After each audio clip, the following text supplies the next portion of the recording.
The following program does not offer personal medical advice. Please consult your doctor before using any treatment or product we cover.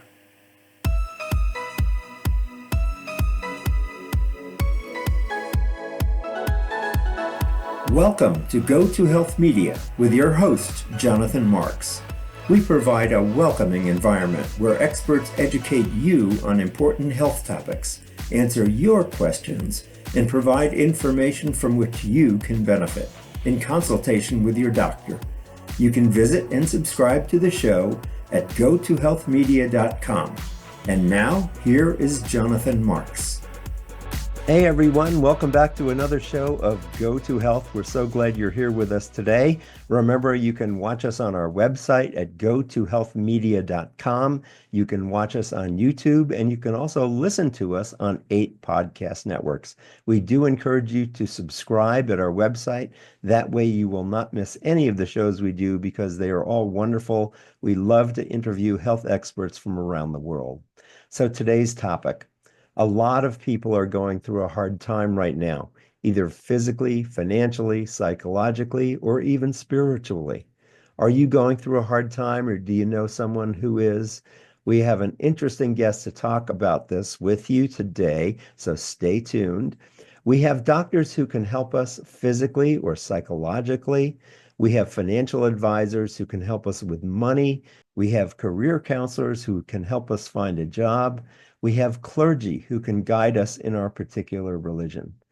But did you know there's such a thing as spiritual care? That there are professionals who can take care of our spirit? So many of us think about our bodies first, and that includes our physical body, our emotions, and our intellect. But somewhere in there is a soul, and the soul needs care as well. Integrative spiritual care services can include pastoral counseling, guided meditation, prayer, movement, expressive arts, and other modalities. Spiritual care especially honors your cultural needs. Spiritual care is a valuable source of support and resilience, including for those who identify as religious, spiritual but not religious, multi-religious, interfaith, agnostic, and yes, even atheist. Everyone can benefit from spiritual care regardless of your religious beliefs. We have a spiritual advisor with us as our guest today, and I felt her perspective could be useful to us as we encounter difficult days. Karen Lee Erlichman, Doctor of Ministry and LCSW, provides psychotherapy, spiritual direction, mentoring, and supervision, and is co-chair of the Professional Advisory Group for the Spiritual Care Services Department at UCSF Medical Center in San Francisco. Dr. Erlichman was a medical social worker for 10 years and has been in private practice for several decades with a focus on integrative wellness. She is a trained facilitator with the Center for Courage and Renewal, and she sees clients both in person and virtually. You can learn more about her at KarenErlichman.com, and Erlichman is spelled ErlichMan, KarenErlichman.com. So welcome to the show today, Karen Erlichman. How are you? I am doing well. Thank you so much for asking, and thank you for inviting me to be here. Good. I'm glad to have you here because it's such a tough time. So many people are having such a hard time, and I really wanted to include your approach as we think about going to health. So, what makes spiritual care part of healthcare? Can you explain that? Sure, I'd be happy to. I think the easiest way I can explain it to you is the moment when I realized that spirituality or spiritual wellness is part of healthcare. And that is about 35 years ago. I was working as a medical social worker here in San Francisco, and I was working on a research project about women who use crack cocaine during pregnancy.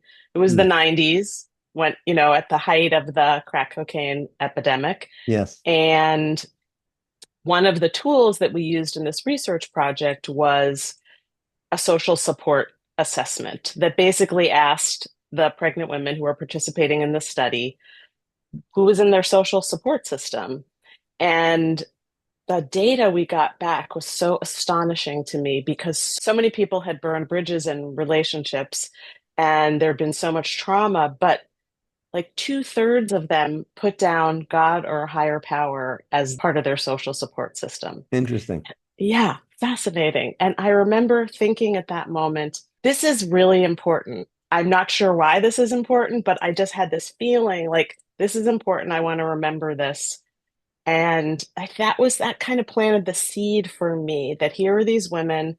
Pregnancy is often a time when women will take care of themselves for the sake of the health of the baby in ways that they might not take care of their own health because of trauma and poverty and other factors. Hmm. And so it was a real window of opportunity for us to hear their stories and to hopefully have a positive impact. And so that really stayed with me. And I thought, well, if I'm asking people about their psychological history, I'm asking people what they eat, how they sleep, about addiction or eating disorders, I can ask them about their spirituality too. Hmm. Hmm. So is this relevant for people who don't even consider themselves religious? Oh, definitely relevant. How Like, so? so people define spirituality in so many different ways, and many people would define themselves as spiritual but not religious. Hmm. And there probably are a handful of people who describe themselves as religious, but not necessarily spiritual, because they might associate spiritual with, woo woo, crystals, astrology, Hmm. things that don't feel true to them, Hmm. but they may come from many generations of religious affiliation or community participation, and that is what has meaning for them. Hmm. So for me, when I am exploring that with somebody, I'm not asking them about their theology unless that's what they want to talk about. It's really about meaning making and creativity and things inside and outside themselves that they may not be able to explain, but they sense and trust. Good. So you work even with people who are atheist or agnostic? Oh, definitely. Definitely. Really? As part of my regular assessment with people when I'm working with somebody one on one, I ask them, did you grow up with a particular religion or spiritual practice, and do you have a spiritual practice now? And sometimes people say, well, I definitely I don't believe in God and I don't belong Hmm. to a congregation, but I have a very dedicated yoga practice, and Mm. the yoga studio is my spiritual community. Hmm. Other people will say, well, I find spirituality in nature. Like they're not thinking about prayer or rules or even something that we might call God, but it is about feeling connected in some broader, deeper way. And tell us, what does a typical spiritual direction session look like? What do you cover? What do you do? What happens? What do people get out of it? I know that's a big question, but just No, it's so a we can, great question. It's yeah, a just so great we can question. have people understand more and understand about the potential opportunities that they can take advantage of. Absolutely. A little background. When after working as a medical social worker for 10 years and seeing also what chaplain's role was in the healthcare setting, I did contemplate, do I want to become a chaplain? And I decided not to pursue that path because I really wanted to walk with people on their spiritual journeys in whatever place they found themselves in their lives. Hmm. Could be end of life or a difficult illness or grief, but it could also be, the developmental stages of aging. It could be having their first child. It could be they've left the religion of their childhood behind, but they want to have some sense of spirituality, or maybe they've gotten into an interfaith relationship. So those might be some of the catalysts for someone to seek out spiritual direction. Hmm. And so for me, like as a non-ordained layperson, I'm not coming with like the handbook. I'm not coming with like the rules and the right way to do things. It really is a place for someone to say, like, what do I care about? And what gives me that sense of connection and purpose deeper than who I am told I am supposed to be? Hmm. And are there any specific practices that might support me in staying connected to that part of myself? What do you cover in a session? What does that look like? Yes. So, how a session might begin is I often will say to people, is there any particular way you might like to get centered? Like, there are some people who will just, some spiritual directors will drop right into praying. I don't want to start praying if somebody's not into prayer. That would be so off-putting. So I Hmm. might say, how would you like to begin? And sometimes people will say, I don't know. Like they just, that's such an open question. I think that people are not always sure. But some Yes. people will say, oh my God, I would love to just sit in some silence. I have such a busy, noisy life. And we'll sit in some silence, or I might read a poem, or especially if I'm working with someone virtually, because I see people in person as well as virtually, the gift of Zoom is I can play music. I can do that in person too, Yes. but that's like a really lovely way for people who really feel connected spiritually through music. So we just might begin the session with something before we get to conversation. Got it. And then the conversations can go what are people, what kind of content do people share, or what kind of conversations do you have? So, like in this particular political moment that we're living in, for Hmm. example, I have a number of people who are really wrestling with what we might call questions of faith, like really believing in the goodness of humanity, but seeing evidence to the contrary. Hmm.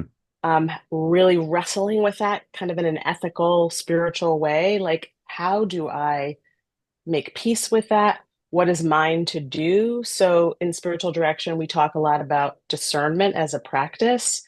And if someone comes with that question of like, I feel so overwhelmed by what's happening in the world, I don't know what I should be doing to make a difference. I'm not going to tell them what they should be doing. Sure. What we might do in the session is explore what that might be so that they come to that place in themselves, that feeling like that something is a yes inside yourself. That, I might ask some questions and guide them a little, but I like to think of it as asking questions that I could not possibly know the answer to. Hmm, interesting. And you mentioned before discernment. Can you tell us a little bit more what you mean when you say discernment? What is that? Yeah.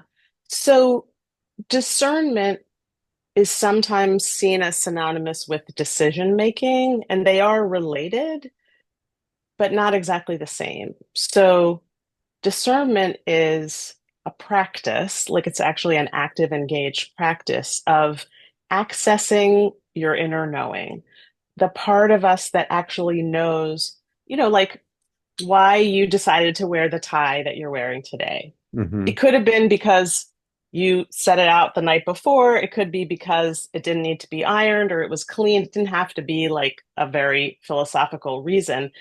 But there's a feeling of, oh, yeah, that'll work.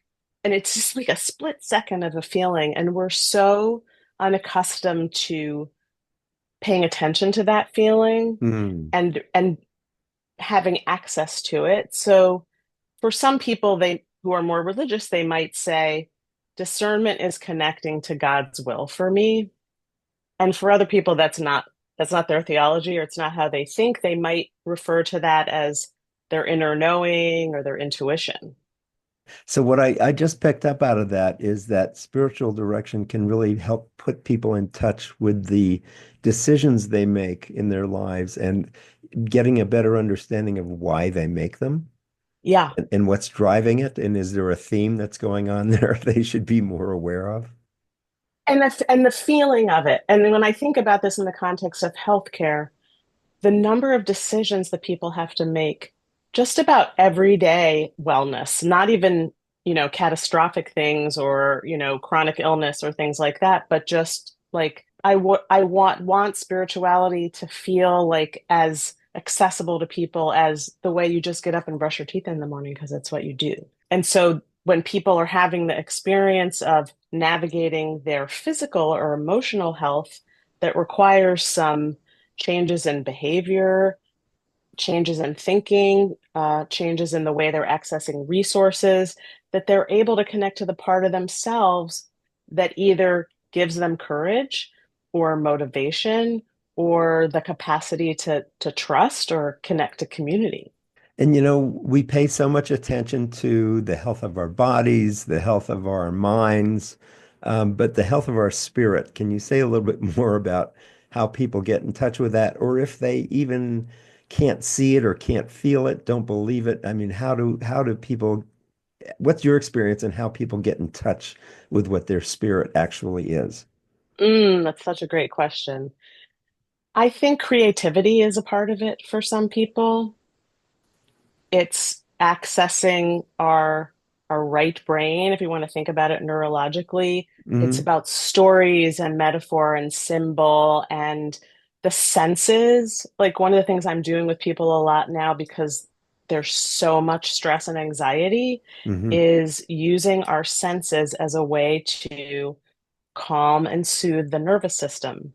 And which is your sight, your smell, your taste, your touch, and you're listening. Hmm. And all of those five senses have spiritual practices that have engaged them, like probably in every single culture. Like, you know, churches that burn incense or lighting candles or breathing exercises, or, for some people that is really connecting to religious practices. But for other people, it's just taking a moment to recall like a smell that has a very positive memory for them. Hmm. You Hmm. don't actually have to be holding the flower or the freshly baked cookie in your hand to access the feeling that comes with that positive association. Very good. That's a great metaphor. I love that. So if people want to learn more, I have a couple more questions, but if people want to learn more and even possibly work with you, that you have a website and it's KarenErlichman.com. And let me spell Erlichman. It's Karen as usual. And Erlichman is Erlichman. Erlichman. I got that right? Yep, you got it. Good. So it's KarenErlichman.com, or you can also reach her on LinkedIn. She's there under Karen Erlichman. So, Karen, tell us a little bit more about how spiritual care is worked into healthcare systems and how it's really considered a part of healthcare. Great question. I really see spiritual care as part of multidisciplinary healthcare team. And that's not just me. The Joint Commission also recognizes spiritual care as part of healthcare. And sometimes that's with chaplains. And there are some people who are not comfortable working with the chaplain because they are concerned that it's not going to be like a good fit, or they feel like someone's going to impose religious beliefs on them, even though I don't think that's the way chaplains are being trained these days. They're hopefully being trained to work with all kinds of people, including atheists and people who identify as spiritual but not religious. Navigating the healthcare system is so challenging right now, and it can really create feelings of hopelessness and frustration and even despair sometimes. Hmm. And spiritual care, one, is a great support. Like a spiritual care provider will really advocate for people, even around very basic stuff. And also, spiritual care helps people to have the capacity to find their voice and to speak up for themselves and to hopefully get the care that they need. And you mentioned before the Joint Commission. What is that for people who don't know? The Joint Commission is the large accreditation body that oversees healthcare institutions. They Mm. evaluate them, they determine their qualifications for funding and support. They usually go into licensed healthcare facilities like every couple of years and do an on-site assessment. They want to make sure that nobody's putting their tuna fish sandwich in the refrigerator that has the blood samples. But they also are Right. looking at the chart notes to see are people, are things being recorded properly? And they do set some standards for care, not just for the nurses and physicians, but social workers and chaplains and the pharmacists. So they really oversee the accreditation of healthcare institutions. And they have very specific guidelines about spiritual care that are really about whole person care. Hmm. Yeah, so that's the point I wanted to make sure people understand is that the Joint Commission really does consider spirituality as part of healthcare. Yeah, They really do. good, good, good. But not in a religious way. They're not Yes. saying you have to believe in God or that you have to pray or that healthcare institutions should be imposing that on people. Hmm. They're just saying this is part of what it means to be alive as a human being, and this really does impact people's wellness. And for example, like we now have all this research that shows that mindfulness meditation can improve people's cardiac health and their endocrine system, their immune system. Like we now have data that shows the connection between spiritual practice and physical well-being. Great. That's wonderful. So, Karen, what message would you like to leave people with today? What would you like them to walk away and remember? Good question.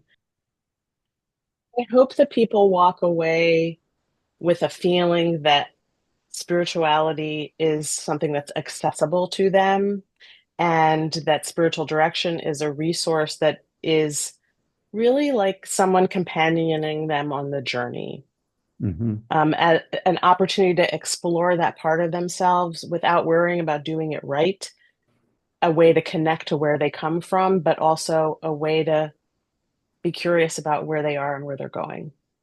And just one final question that came to me as you were answering that question. What's a good stimulus that people should be aware of for them to think that that spiritual direction might be a help for them?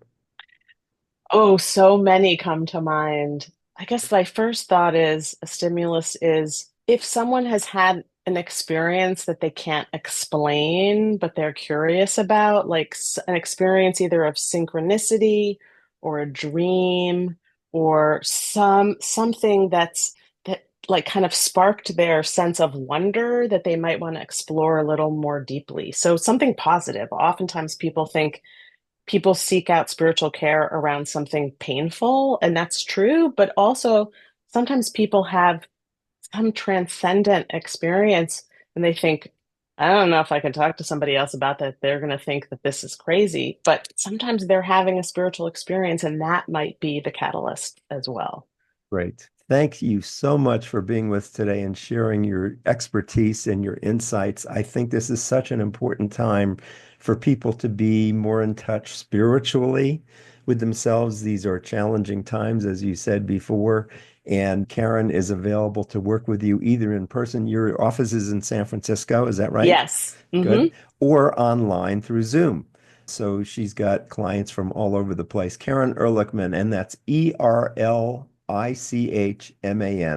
KarenErlichman.com is where you can find her. Thanks so much for being with us today, Karen. Thanks, Jonathan. It was good to see you again. And remember, everybody, you can watch us on YouTube. You can visit us at our website at gotohealthmedia.com and opt in so you don't miss any of our shows. And you can also listen to us on 8 podcast networks. So thanks so much for being with us again today. We really appreciate your listenership and viewership. And remember, as we say at the end of every show, go to health. Take care. We'll see you again next time. Bye-bye, and God bless.